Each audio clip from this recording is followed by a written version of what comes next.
Salut à tous, j'espère que vous allez bien. Aujourd'hui, le samedi 2 août 2025. Ça fait quelques jours, les gars, que je vous ai pas fait de vidéo. Et on se retrouve pour une vidéo qui fait mal, qui fait très très mal. Parce que regardez ça, BTC 113 000 dollars, ETH 3500 dollars. Bon, si on compare à il y a genre un mois, ça va, on est très très bien. Mais si on compare à ce qu'on avait la semaine dernière, il y a même peine quelques jours, on est quand même descendu bam, d'un bon step, d'une bonne marche. On est quand même passé voilà, de 120 000 sur BTC à 113 000, de 4 000 dollars quasi sur BTC, sur ETH, on était vers 3008, 3009 à 3005. Donc ça fait quand même une petite correction qui est assez importante. On a eu beaucoup de choses qui sont arrivées, que ce soit au niveau de la macro, au niveau vous allez voir, des taux d'intérêt donc, qui ont été inchangés pour juillet, mais qui ont pas mal bougé au niveau des probabilités pour septembre, qui est dû en partie à cause des frais de douane que Trump veut mettre en place, qui a du coup un impact sur l'inflation et donc sur les taux d'intérêt. Bref, c'est assez complexe. Vous allez voir que du coup, les frais de douane qui étaient annoncés pour le 1er août, rappelez-vous, on avait un deal qui était super bullish pour l'Europe et je sais plus pour c'était la Chine, je crois, je sais plus exactement, mais on avait quelques gros pays qui avaient trouvé un accord, donc c'était une très bonne chose. Par contre, on avait encore plein d'autres pays comme le Canada, comme le Mexique et d'autres pays, etc., qui n'avaient pas trouvé encore de deal avec les États-Unis. Du coup, c'est tombé le 1er août et on a eu des frais de douane appliqués par Trump qui sont assez élevés et qui ne ont pas été validés en fait par les autres pays, ce qui fait que forcément, ça crée encore des tensions, ça crée de l'incertitude, ce que le marché déteste, donc forcément, on a une grosse correction. Malheureusement, en fait, on a beau avoir les meilleurs data, les meilleurs graphiques possibles, si on n'a pas la macro qui suit, si on n'a pas voilà, les facteurs externes comme les annonces de Trump, les taxes douanières, etc., qui ne suivent pas, et derrière, c'est compliqué pour monter. Vous allez voir que malgré tout ça, malgré la panique là, qui s'installe sur Twitter, sur les réseaux, où alors tout le monde est repassé ultra bearish alors qu'on était super bullish il y a une semaine, vous allez voir que moi, je garde quand même mon billet très très bullish pour la fin d'année.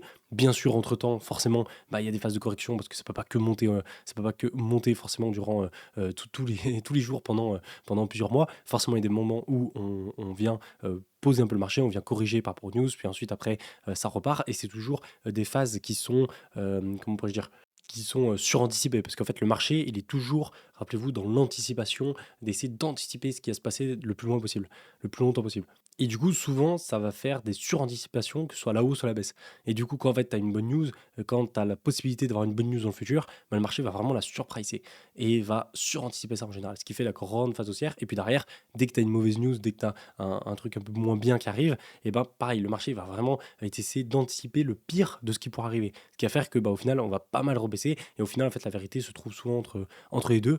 C'est ce qui forme du coup au final sur le marché ces phases de hausse, ces phases de baisse, ces phases de hausse, ces phases de baisse, etc.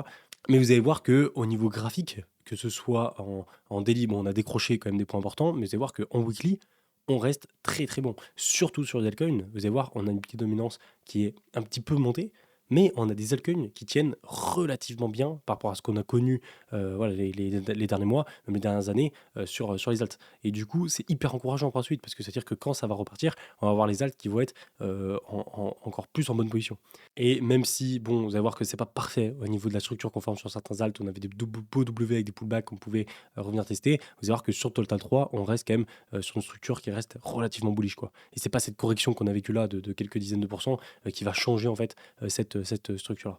Donc il y a des points quand même négatifs, vous allez voir, il y a quand même des points à prendre en compte qui sont pas ouf, vous allez voir surtout pour la macro et l'inflation et les taxes douanières, mais après au niveau la correction qu'on a actuellement, ça reste très correct par rapport voilà, à la phase de marché dans laquelle on est, par rapport à la structure plus weekly qu'on a.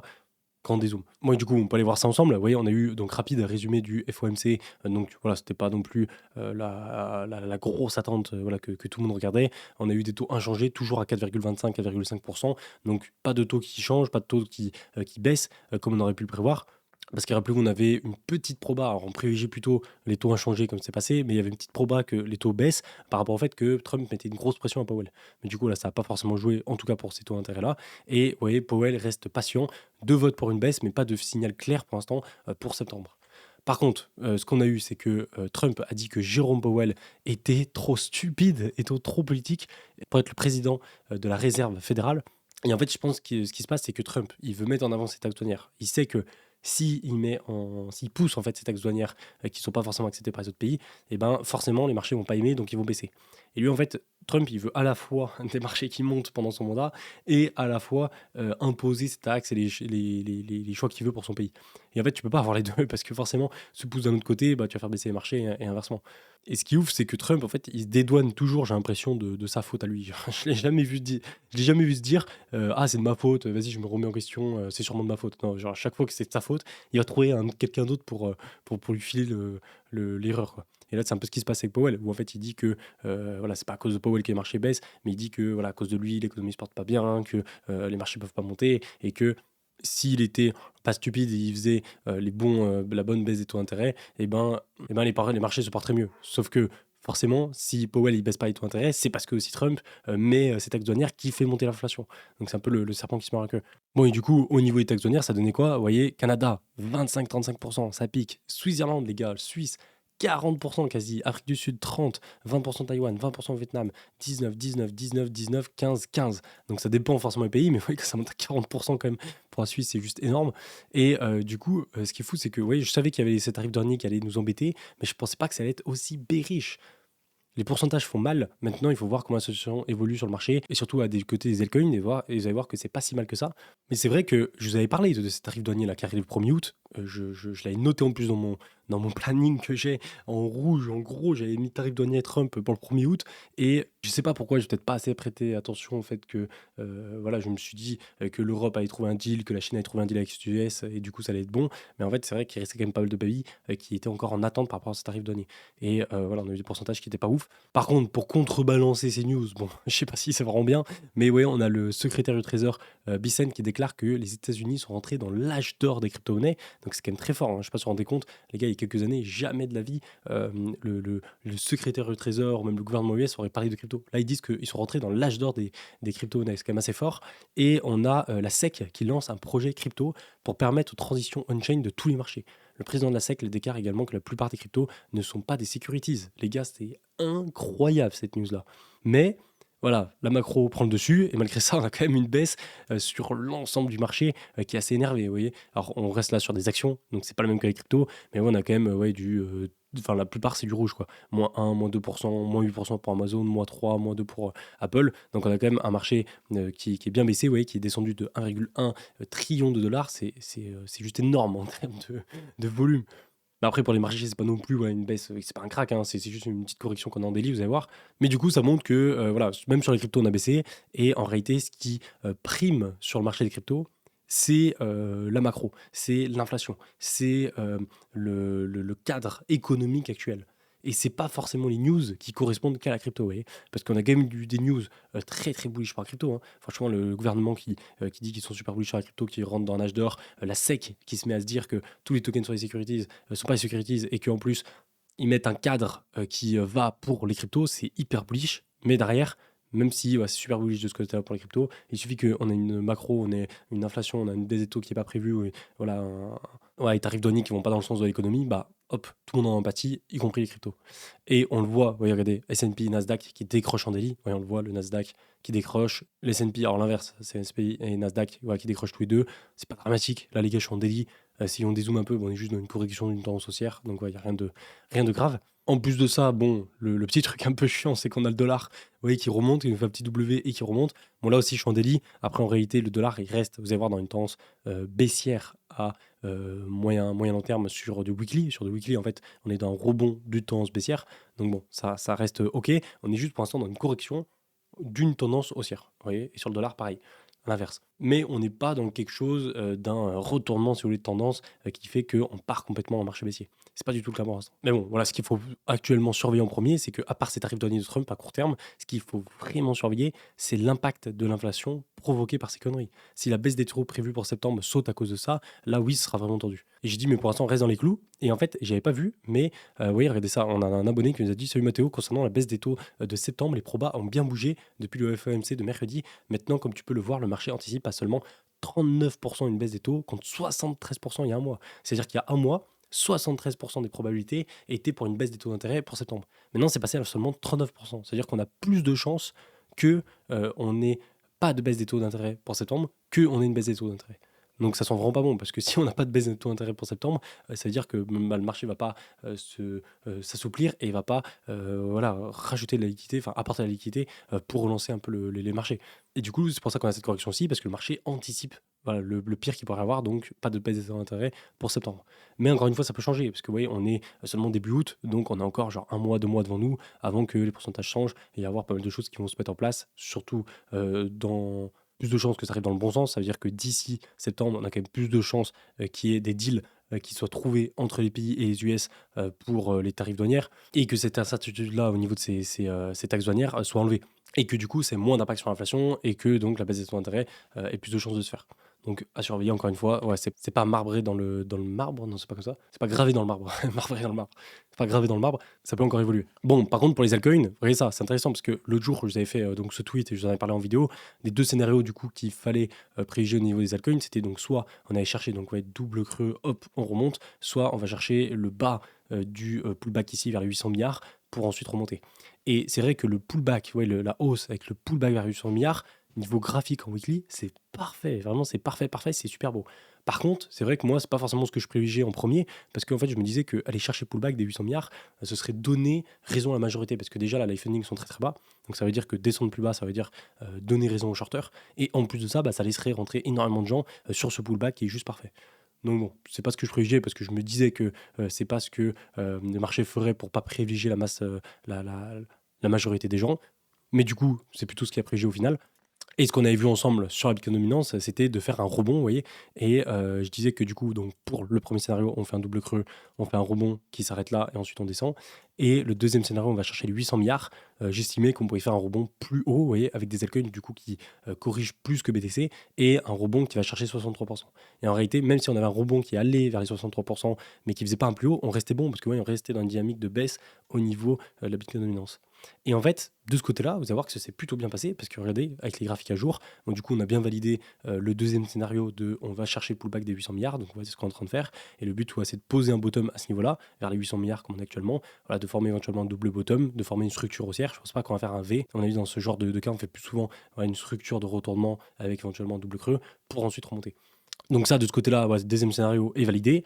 Et du côté de la biodominance, ce qui est super intéressant, c'est que, rappelez-vous, j'avais parlé du scénario de, voilà, on peut encore monter, aller vers les 63% si on venait chercher les 800 milliards. Vous voyez, je pensais que si on allait chercher les 800 milliards, les altcoins allaient plus se corriger et que du coup, la biodominance allait hop, réexploser et on allait pouvoir toucher les 62-63% assez facilement pour ensuite recorriger. Et finalement, vous voyez, malgré la baisse, la correction assez forte qu'on a eue sur Bitcoin et sur les altcoins, on n'a pas eu un delta, une différence énorme entre les altcoins et BTC.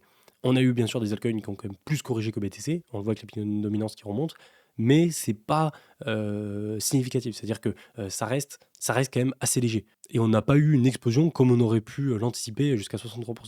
Donc ça c'est super bien, parce que ça veut dire quoi? Ça veut dire que pour une fois, comparé à d'habitude, on n'a pas un BTC qui par exemple qui va faire moins 10% et les altcoins qui vont faire moins 30, moins 40, moins 60%. Non, on a des altcoins qui se rapprochent quand même plus de le pourcentage de correction de BTC. Alors bien sûr, vous pouvez toujours trouver des altcoins qui ont fait moins 30, moins 40, moins 50, mais dans la globalité, ça reste assez correct. Ce qui est très bien, parce que rappelez-vous, quand on a des altcoins qui tiennent un peu face à BTC en termes de correction, et ben, ça veut dire que la dominance reste en faveur des altcoins et que quand du coup ça va repartir, eh ben, les altcoins vont beaucoup plus performer que BTC. Donc ça, c'est un super bon point. Et en plus de ça, c'est que vous voyez, malgré le pullback sur les 800 milliards, vous voyez, sur les altcoins, on reste en dessous du plus bas. Alors ça, franchement, j'aurais pas pensé et c'est tant mieux. Vous voyez, on reste en dessous du plus bas qu'on avait formé ici. Rappelez-vous, le plus bas qu'on avait fait là au niveau de la clôture DI, qu'on est venu ensuite casser, qu'on est revenu tester, rappelez-vous, avec le clôture H4, et on s'est fait rejeter. Donc c'était parfait parce qu'on vient tester l'ancien support en tant que résistance et on s'est rejeté. Et bien là, oui, on reste en dessous. Et donc là, on pourrait éventuellement faire un double top pour ensuite corriger, à voir bien sûr comment ça évolue, mais c'est plutôt une bonne chose en tout cas. Ouais, ce que j'explique ici dans mon tweet. Et en plus de ça, par contre, on n'a pas eu le signal du début de la queue saison entre guillemets en weekly que j'attendais. Ouais, on n'a toujours pas eu de clôture sous le ruban weekly. Et regardez, ouais, on voit le ruban weekly qu'on tient depuis tout le long, depuis fin 2022. On était venu ici chercher un bottom, ensuite on est remonté. Et là, rappelez-vous, on attendait vraiment ce signal-là. Et j'étais en mode, putain, c'est le dernier signal. Si on passe enfin en dessous de ce ruban weekly, ça veut dire qu'on inverse la tendance en weekly. Et là, c'est super bullish. Et on s'est arrêté, les gars, juste avant. Donc, c'est pas encore dramatique, parce que, ouais, la semaine qu'on a fait actuellement, elle peut s'arrêter ici. Et après, on peut réintégrer le bas du ruban et passer en dessous du ruban. Mais c'est vrai que c'est vraiment assuré, là, ce qui se passe, pour pas refaire un scénario comme on avait ici, où on repart et on refait un plus haut. Donc, pour l'instant, on n'est pas du tout dans ce cas, parce que, vous voyez, là, quand on avait fait le bottom, on avait directement rebondi super fort les semaines qui suivent. Donc, pour l'instant, ça va, mais à surveiller.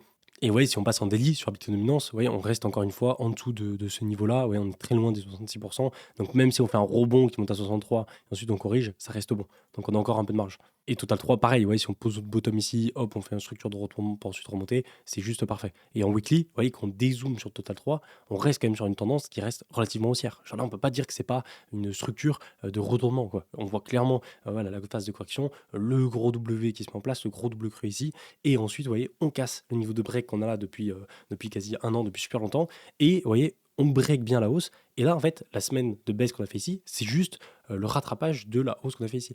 Et en fait, voilà, ça reste très très bullish parce que on casse, on vient chercher pullback, et là en fait, tant qu'on passe pas en dessous de ce niveau des 800 milliards, c'est top, parce qu'en fait, on vient chercher pullback, et là ensuite on peut remonter. Il y aura une structure, vous voyez comme ça, W, hop, on casse, pullback, et on repart. Ça reste très très très bullish, très haussier comme pattern pour du weekly, donc pour plusieurs mois.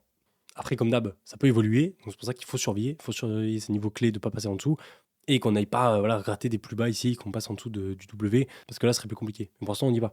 Et, et en plus de cette mauvaise news là qu'on a eu au niveau de Trump par rapport à la macro, par rapport aux taxes douanières, je vois pas ce qu'on pourrait avoir de plus qui ferait que voilà, ce serait plus baissier qu'on irait corriger plus bas. Parce que le marché est vraiment dans l'anticipation du pire qui pourrait arriver.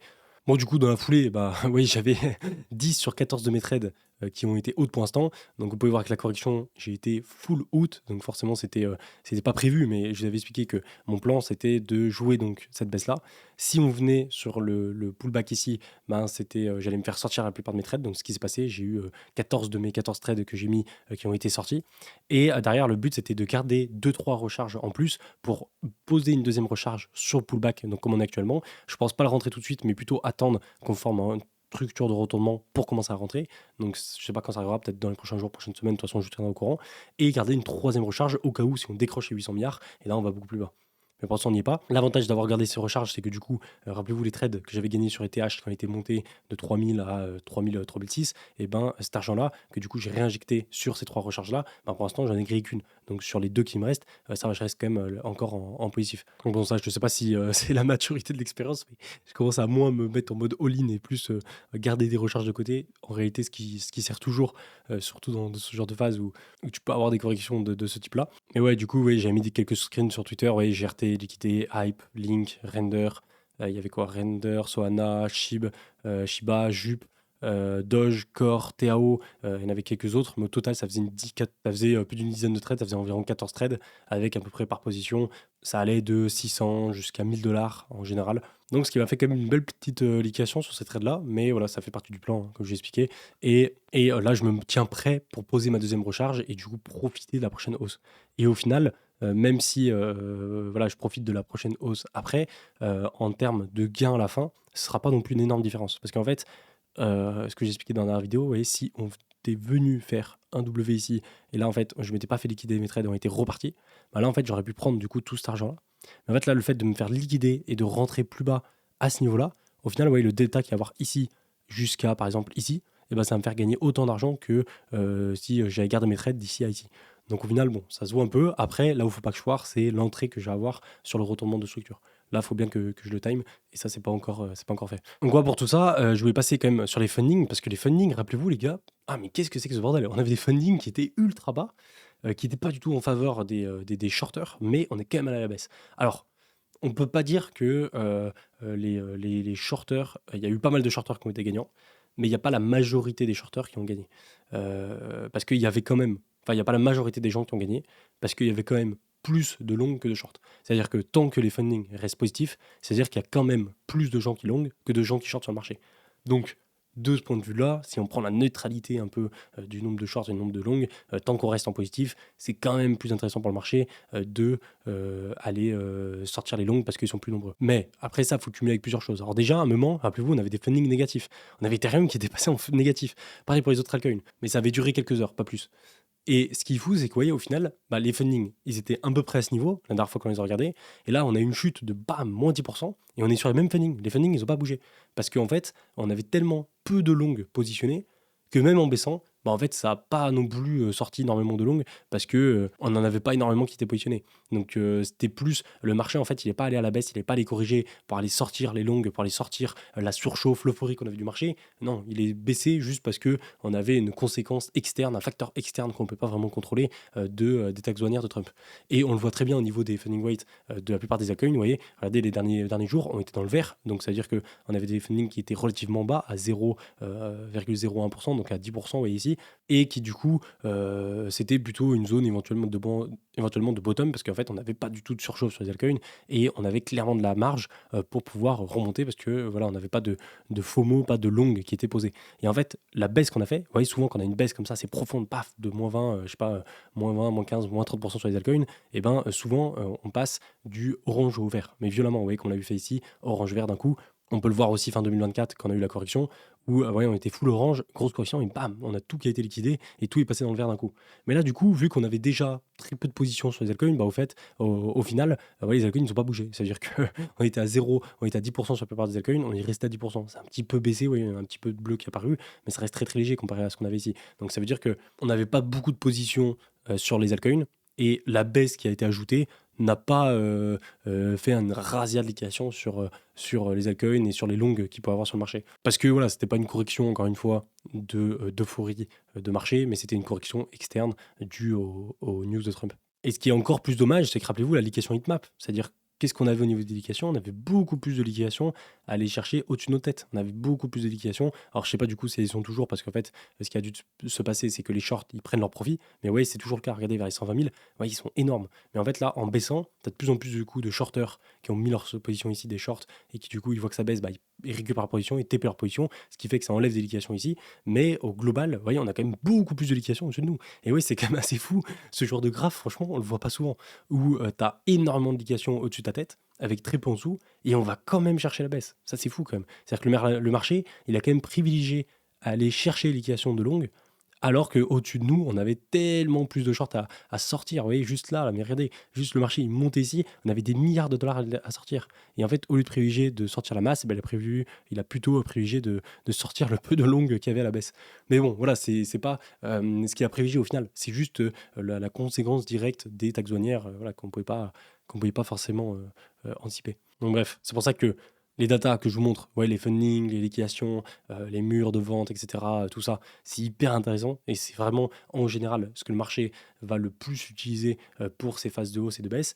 Mais quand tu as un facteur externe, de la macro, de l'inflation, des taxes douanières de Trump, etc., qui se ramène, et ben, ça change tout. Et en fait, le marché il va d'abord privilégier ça parce qu'il est en corrélation directe avec les autres marchés. Et en fait, bah, quand l'économie va pas très bien, entre guillemets, à court terme, bah, en fait, le marché il va privilégier ça en priorité avant les zones de liquidation, les funding, etc. Donc voilà, c'est un peu dommage, mais c'est comme ça. Avant de passer sur TradingView, tiens, j'avais quelques graphes à vous passer. Déjà, regardez, Ethereum qui fait un gros demi-tour devant les 4000, c'est terrible. Ça devient un running gag, ce mouvement. Le jour où il passera enfin les 4000 $, les gars, après des années de rejet, on les fêtera comme il se doit et personne ne pourra dire qu'on ne l'a pas mérité. Franchement, ETH, les gars, c'est un enfer. Depuis le temps qu'on attend de passer les 4000 $, c'est hyper long. Et je vais vous le montrer après sur TradingView, mais vous allez voir que les 4000, les gars, ça fait déjà 3-4 fois, je crois, qu'on s'est rejeté en mensuel, genre, et à chaque fois, ça passe pas. Et regardez, autre chose qui est intéressant, alors ça, vous voyez, du coup, quand vous avez des graphes comme ça de Glassnode en blanc, etc., c'est souvent pas moi qui les fais, mais c'est des gars, des rédacteurs avec qui je travaille, qui m'aident à faire des tweets comme ça sur les analyses on-chain, que moi, personnellement, je fais un peu moins. Et du coup, ils avaient sorti ce tweet-là, donc c'était le 31 juillet, vous voyez, avant qu'on ait la correction, avant qu'on ait la correction là sur les derniers jours, les taxes douanières de Trump. ETH se rapproche d'une zone dangereuse. On a souvent l'habitude d'utiliser le MV/RV ratio pour Bitcoin, mais il existe aussi pour ETH, et ça c'est intéressant. Ça permet de comparer, rappelez-vous, ce qui est considéré comme le coût d'acquisition avec le market cap. Et là du coup, on le voit ici, ouais, le MV/RV sur Ethereum, et moi en fait chaque pic qui correspond à chaque fois, vous voyez, au top de marché, taux de marché, taux de marché, de nouveau pour 2021. Et vous voyez là, c'est beaucoup plus petit, mais ça l'est quand même. Vous voyez, à chaque top qu'on a fait ici, top de marché, top de marché, top de marché. Et là, de nouveau, ouais, on accélérait assez fort éventuellement on commence à se rapprocher d'un petit top comme on pouvait avoir à chaque fois, ouais, à chaque accélération haussière. Et du coup, avec ce pic-là, bah, tu sais jamais jusqu'où le pic va monter, mais c'est vrai qu'on peut se dire, sommes-nous proches d'un sommet? Et si on regarde historiquement, on est quand même assez proche du ratio, vous voyez, qu'on avait ici en fin 2024. Et ouais, on dit, même si l'on considère que ce ratio baisse structurellement, nous y sommes peut-être déjà. Et c'est vrai que, regardez, quand on regardait comparé au cours, vous voyez, à chaque fois, top, top, top. Et là, on était tout en haut avec la montée ici. Et ça, les gars, c'est fou parce qu'en fait, on était sur Ethereum, on était quoi? On était à 3800, 3900 $. On était genre juste avant la correction. Et vous voyez, à chaque fois, poussée de mars 2024, vous voyez, un vrai ratio de 1,4 à 2,8, donc ça fait fois 2,2. Là, décembre 2024, c'était 1,6. Et là, juillet 2025, c'était 2,2. Donc on était un peu dans les cordes de ce qu'on avait avant. Et ça n'a pas loupé parce qu'après, on a corrigé. Bon, c'était pas forcément, comme je expliquais, à cause de l'euphorie du marché, mais c'était plus à cause des news externes. Mais c'est vrai que le petit graphe là, sorti avant la correction, il était pas mal. J'espère que vous l'avez vu avant que, avant que ça corrige. Bon, un autre graphe qu'on nous a sorti, mais pareil, les gars, le 1er août, mais à 5h de l'après-midi, donc je crois que c'était avant les taxonaires Trump. Ah, je suis pas sûr. Ah non, c'était peut-être après. Mais en gros, vous voyez, ce graphique nous fournit le pourcentage moyen de la supply en profit sur les 50 derniers jours. Et vous voyez, lors de ce cycle, du coup, on a atteint 3 fois la zone rouge avec une supply en profit à 93-95%. C'est-à-dire que la supply, c'est le nombre de gens, c'est le nombre de BTC total qui sont en profit.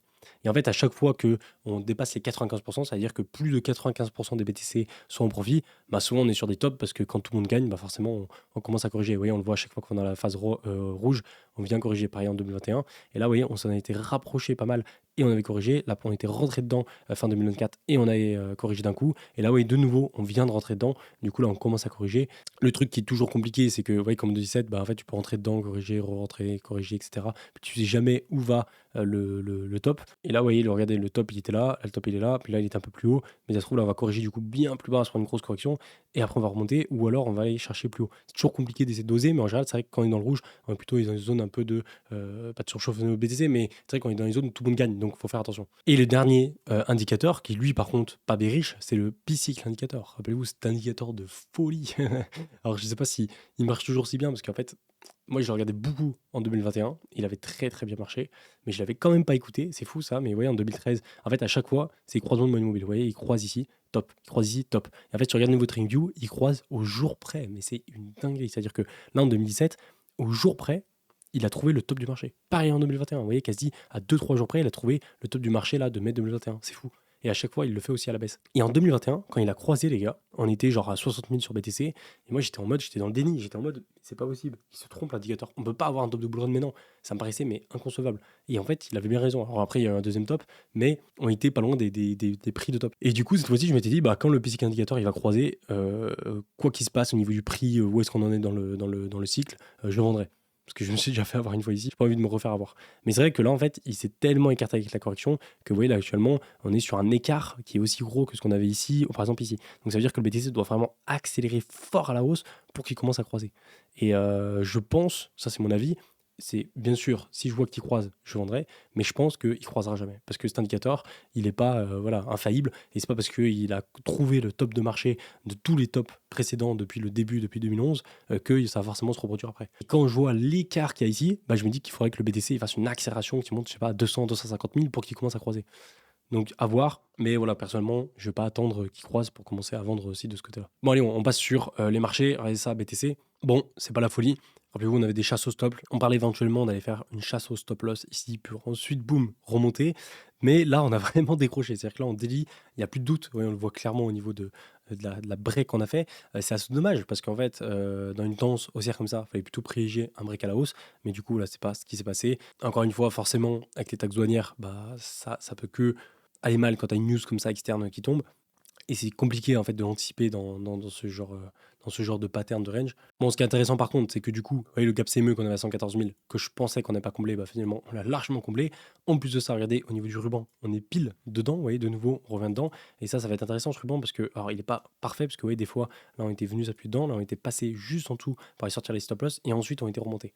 Donc même si on passe en dessous, ça ne veut pas dire que pour autant on ne peut pas réintégrer le ruban, mais c'est vrai qu'en général, vous voyez, quand on revient s'appuyer dedans, c'est souvent des zones qui sont intéressantes à regarder. Et là, quand on rezoome dedans, vous voyez, le bas du ruban est plutôt vers les 112 000, donc on en est vraiment pas loin.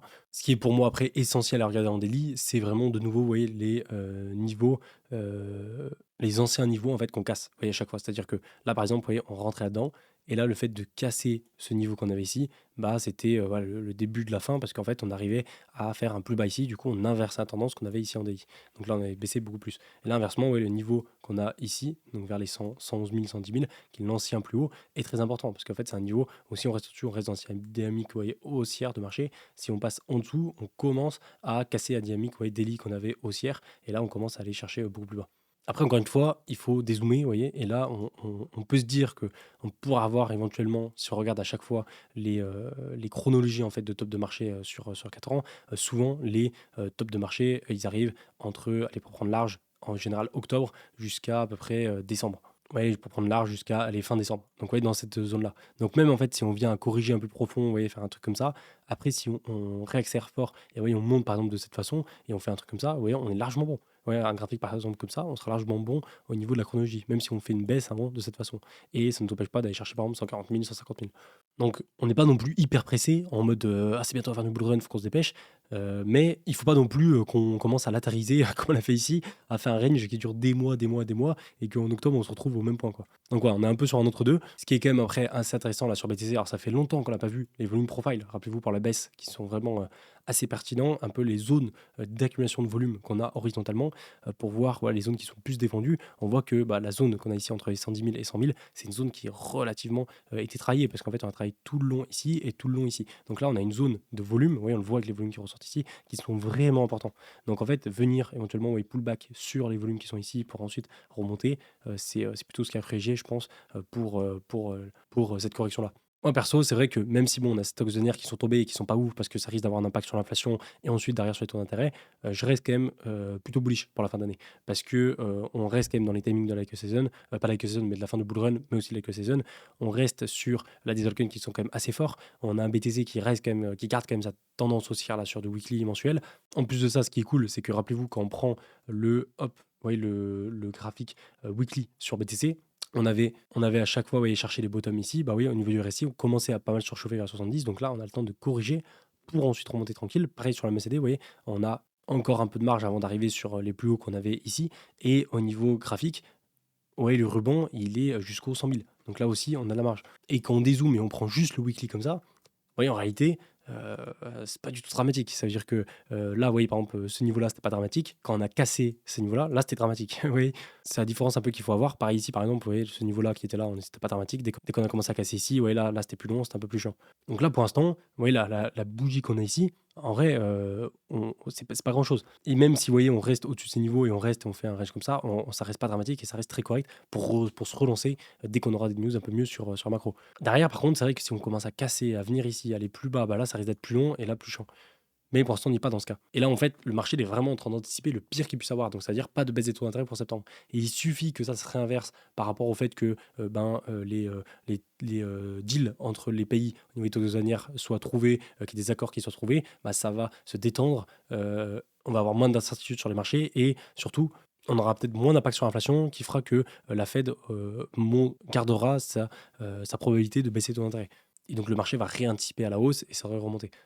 Bon, ça, après, c'est mon point de vue. Au niveau de la Bitcoin dominance, comme vous pouvez voir, je vais passer tout à l'heure sur Twitter, mais on est encore ouais, sur ce niveau-là qui reste relativement bon au niveau du rebond qu'on a. Et en réalité, là, même si on a un rebond qui est plus fort, donc c'est-à-dire des altcoins qui baissent alors que BTC bouge pas trop, et ben, tant qu'on reste en dessous des 70% du plus haut qu'on a là, on reste dans cette dynamique baissière là qu'on a engendrée en dédit. Après le top, encore une fois, ouais, c'est passé sous le ruban en weekly. Ça peut vite arriver aussi parce que ouais, on est juste au-dessus pour l'instant et la clôture weekly de cette semaine, même si elle clôture à ce niveau-là, ce sera pas du tout dramatique et on reste sur un petit rebond qui est pas non plus énorme. Après derrière, encore une fois, surveiller. Si on voit que les prochaines semaines durant tout, on remonte, on remonte, on remonte, faut faire gaffe, pas refaire un truc comme ça et remonter puis repartir pour plus longtemps. Mais pour l'instant, personnellement, le scénario où on remonte pour ensuite casser, valider la clôture weekly sous le ruban et ensuite partir dans la session, c'est toujours ce que je privilégie pour cette fin d'année. Mais le truc, forcément, c'est que sur plusieurs mois pour la fin d'année, je reste très bullish pour les altcoins, mais entre-temps, bah, tu as forcément des phases de correction qui surviennent et qui durent quelques jours, quelques semaines par rapport au fait que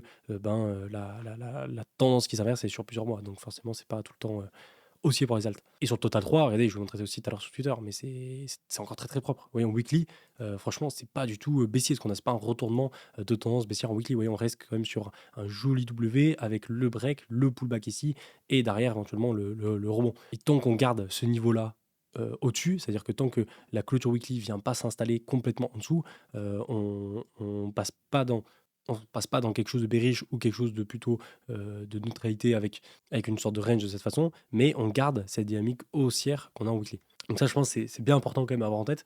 Et c'est pour ça d'ailleurs que je gardais des recharges de côté. Et que même si je me suis fait liquider une première partie ici, la deuxième recharge que je posais ici, eh ben, elle reste toujours très valable en fait pour une quelques saison future. Ça, c'est pour Total 3. Si on regarde du côté des altcoins, qu'est-ce qu'on a eu? Vous voyez, alors, le Borg. Alors, regardez en weekly. On va regarder un peu les analyses. Vous voyez, le Borg, par exemple, en weekly, ouais, ça reste encore très très correct. Pareil, on a une jolie latéralisation qui arrive. La correction qu'on a là, elle est quasi inexistante. Le corps, vous voyez, on reste toujours. En fait, la plupart des altcoins, on avait un joli W qui commence à se former.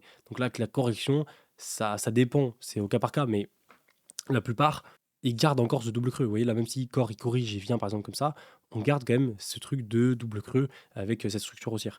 Mais c'est du weekly. Donc, vous voyez, en weekly, même si tu as une correction ici, ça n'a pas changé grand-chose. Mais comme si tu as une hausse et ensuite une correction là, ça n'a pas changé non plus grand-chose. Ce qu'il faut par contre vraiment surveiller sur les altcoins que vous regardez, c'est les plus bas. Si vous voyez que, par exemple, l'accord, je sais pas, il vient corriger plus fort et qu'il fait un plus bas par rapport à ici, bon là ça va être super compliqué parce que ouais, on sera plus dans le truc de par exemple, ouais, on a ici, hop, on se retourne et là si on était venu ici, c'était bon. Mais là, dès qu'on commence à faire un plus bas ici, là, c'est mort.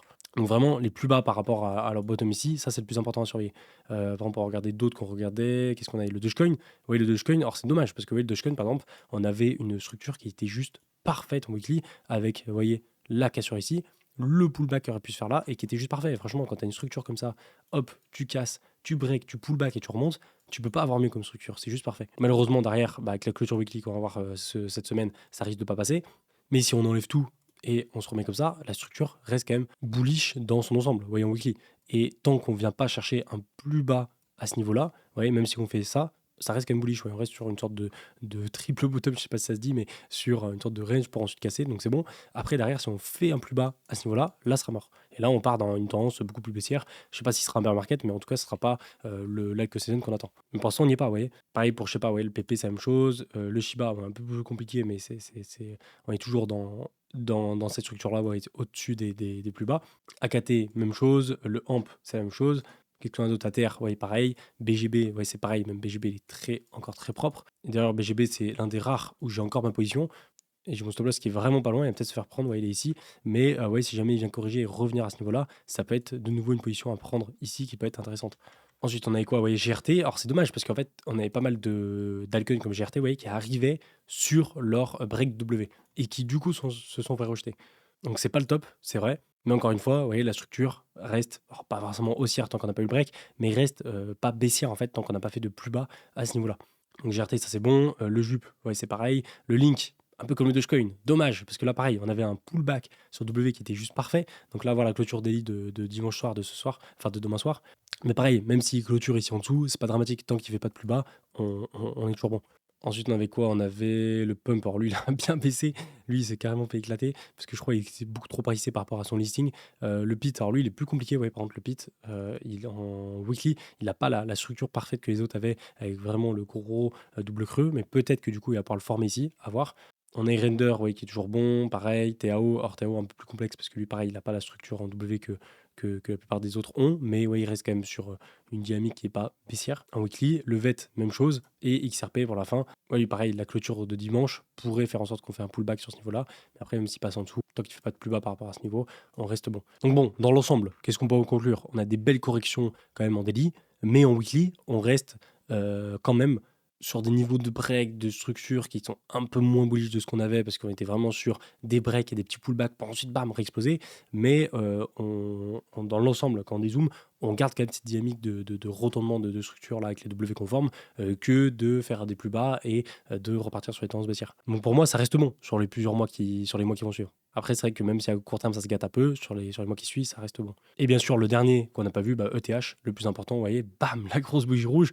Mais en réalité, ça va. Franchement, on peut même prendre les Fibos pour prendre jusqu'où on peut aller. Mais oui, bon, les Fibos, ils disent quand même 0,38,2 pour aller à 3002, voire 2008, donc ça ferait mal. Mais encore une fois, vous voyez, on est encore dans cette tendance haussière là qu'on a relancée, qui est, vous voyez, on monte, on corrige, on remonte, on corrige. Et là, en fait, on s'y attendait aussi, on en avait beaucoup parlé quand même. Moi, mon trade, je l'avais coupé un peu plus tôt vers 3006, mais je vous avais quand même pas mal parlé du fait que les 4000 $, c'est quand même une grosse résistance. Et même si c'était assez bullish, parce qu'on avait pas mal de data qui était bullish pour passer, on a quand même une bonne proba de se rejeter pour ensuite le recasser plus tard.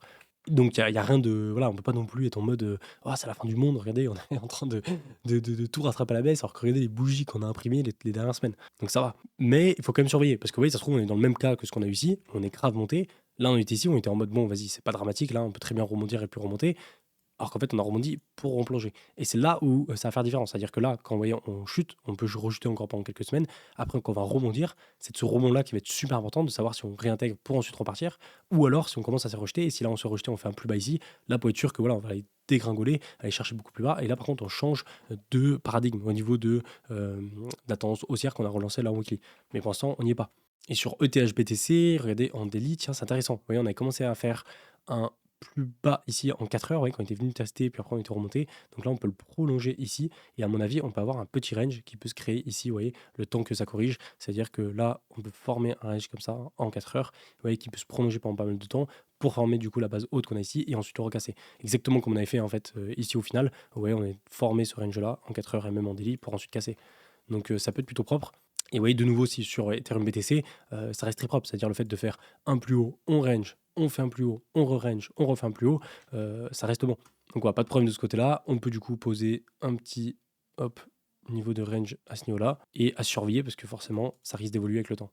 Allez hop, voilà pour ça. Je finis avec le commentaire de jour de Jack Kedo qui me dit: depuis 2020, j'ai fait mon bull run des youtubeurs crypto. J'ai commencé avec toi jusqu'à en ajouter 7 ou 8 à suivre quotidiennement. Peut-être des choses que ça fait quand même pas mal.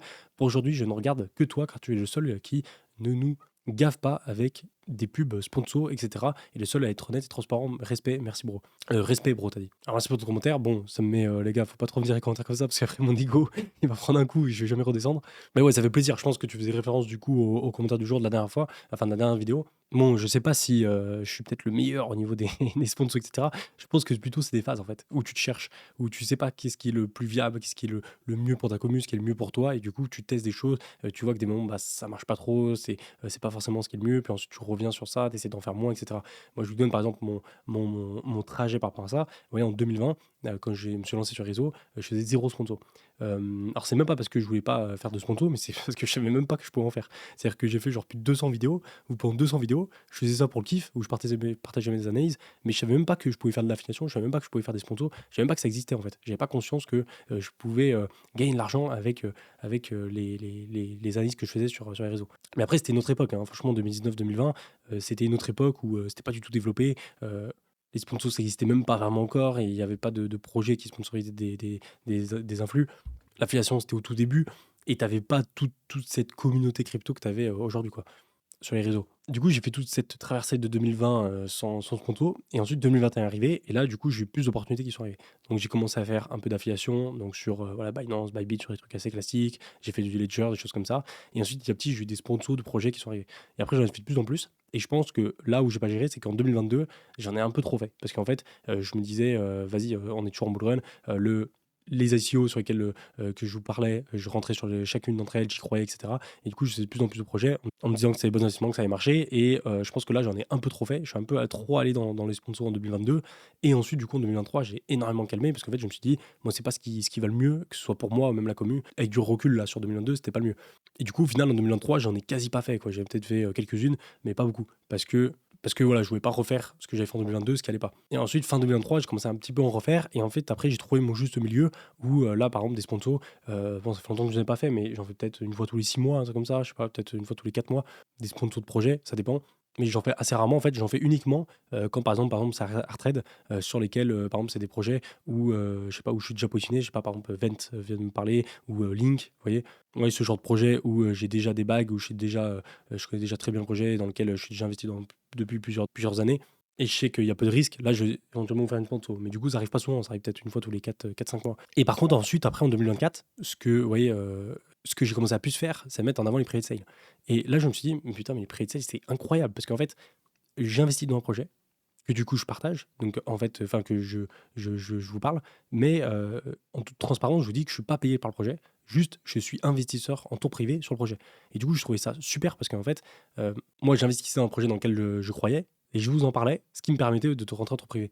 Et en plus de ça, bah, du coup, vu que je rentrais en tour privé, bah, en fait, j'avais des cliffs de tokens, j'avais des blocages de tokens qui faisaient que ça m'empêchait de dump la plupart de mes tokens au moment du leasing. Et en 2024, du coup, je me suis dit, ah, ça y est, c'est le truc parfait pour moi et la commu. Et du coup, j'en ai fait plein, j'en ai peut-être fait trop. Et du coup, au final, je me suis mis trop dans les privates qui, moi personnellement, pas été trop rentable parce qu'en fait, derrière, ça aurait été super rentable, je pense, si on avait un marché qui était bullish pour les cryptos, enfin pour les altcoins. Mais vu que les altcoins n'étaient pas forcément dans le meilleur cycle, bah, vous le savez de toute façon, mais depuis ce cycle-là, depuis les 4 dernières années, là, franchement, depuis 2022, les altcoins, ils n'étaient pas du tout intéressants.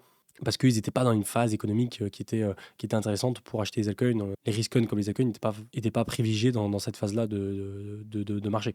Et vu que les pre-sale, bah, c'est que des altcoins qui sont en plus des nouveaux projets, bah forcément, ça n'a pas forcément hyper bien marché. Et derrière, je pense que comme 2022, bah en fait, vu que j'ai trop fait de sponsors en 2022 et je pense que j'avais pas trouvé mon juste milieu à ce moment-là, et bah là, de nouveau, j'ai fait trop de pre-sale. J'ai pas trouvé le juste milieu pour moi et même pour vous, parce qu'au final, je vous parlais de trop de projets même dans lesquels j'y croyais et dans lesquels j'avais investi, bah ça faisait trop en fait. Ce qui a fait que bah, du coup, en 2024, après la phase dose qu'on a eue là en avril-mai, je crois, c'est avril-mai-juin 2024, j'ai dit vas-y, c'est bon, j'arrête les pre-sales, ça me saoule. Et du coup, j'ai complètement arrêté de vous en parler. Et là, vous voyez, aujourd'hui, je vous en partage peut-être une tous les mois ou une tous les 2 mois que je trouve vraiment intéressante. Et du coup, là, je me retrouve en 2025 à me dire, bah, je fais que de la FI, parce qu'au final, je trouve l'affiliation, c'est ce que je trouve le plus intéressant, que ce soit pour vous, parce que vous avez plus d'intérêt à passer par un lien d'affi qu'à passer directement par la plateforme, par rapport aux bonus, etc., aux frais de transaction que vous pouvez récupérer. Et moi, derrière, en fait, ça me permet d'éviter de perdre du temps, de m'assurer que ce que je vous mets en avant va pas fonctionner ou pas marcher dans le futur. Parce qu'en fait, le problème des projets que je pouvais vous mettre en avant au niveau des sponsors, etc., c'est que bah, même si j'étais très bullish sur le projet et que j'investissais dedans, en fait, tu peux jamais savoir. Voilà, ça reste un projet d'altcoin, tu vois, qui peut capitaliser, donc tu sais jamais si ou pas, dans 1 an, 2 ans, il sera toujours là. Parce qu'il y a trop de choses externes qui peuvent arriver. Mais là, les échanges, c'est assez safe, parce qu'en fait, tu mets en avant, je sais pas, on peut un BitGate comme j'ai fait pendant longtemps, ou un Bybit, il y a peu de chances qu'il y ait un problème. Et surtout, je trouve ça très correct, très éthique par rapport à ce qu'on peut avoir par exemple sur les sponsors. Où les sponsors, par exemple, je vais recevoir un paiement pour vous mettre en avant un projet, même si je suis investi dedans et que je trouve le projet bien, il y a quand même une transaction qui est faite. Et alors que l'affiliation, en fait, c'est juste, je prends un pourcentage des frais de transaction.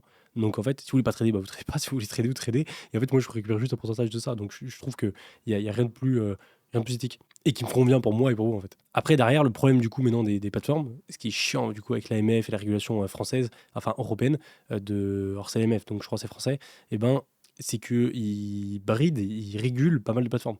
Et du coup, j'ai plus le droit de vous mettre en avant les plateformes que moi j'utilise personnellement. Et en fait, moi, du coup, il y a des plateformes sur lesquelles j'utilise, que j'apprécie parce qu'elles ont le levier que je veux, elles ont les altcoins que je veux pour trader, et que je peux plus vous mettre en avant parce que voilà, la régulation AMF. Donc au final, moi j'ai plus grand chose aujourd'hui, et du coup, je vous mets plus rien en avant. Parce que voilà, les sponsors, je trouve que c'est pas forcément le meilleur truc, mais une fois de temps en temps, pourquoi pas. Les prix, c'est pas non plus voilà, le meilleur truc, parce que j'ai déjà essayé d'aller à fond là-dedans et c'était pas forcément le mieux. Et la FI, au final, avec la régulation française, bah, je peux plus trop le faire. Donc au final, j'ai plus rien aujourd'hui. Après, c'est pas grave, parce que comme je expliquais dans la dernière vidéo, moi, ce qui m'importe le plus, c'est mon capital, en fait. C'est mon investissement, mon capital d'investissement en crypto et ma petite part de capital que j'ai en trading aussi. Mais c'est vrai que pour payer bah, tous les monteurs, les rédacteurs sur Twitter qui m'aident, les graphistes, etc., et la boîte qui est associée à mes réseaux avec la comptabilité, tout ça qui tourne, c'est quand même bien d'avoir un petit revenu quoi, qui tombe pour payer tout ça.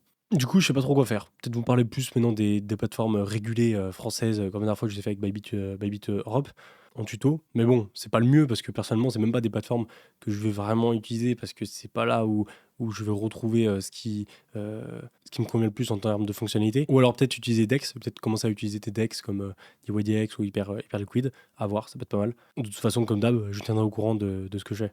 Enfin bref, voilà pour ça. Je vois que ça fait déjà plus d'1 heure que je tourne la vidéo, du coup je vais l'arrêter parce que sinon ça va être beaucoup trop long. N'hésitez pas à me dire en commentaire ce que vous en pensez, à passer en description comme d'habitude, vous avez tout ce qu'il vous faut.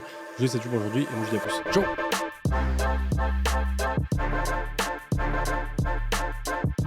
Ciao.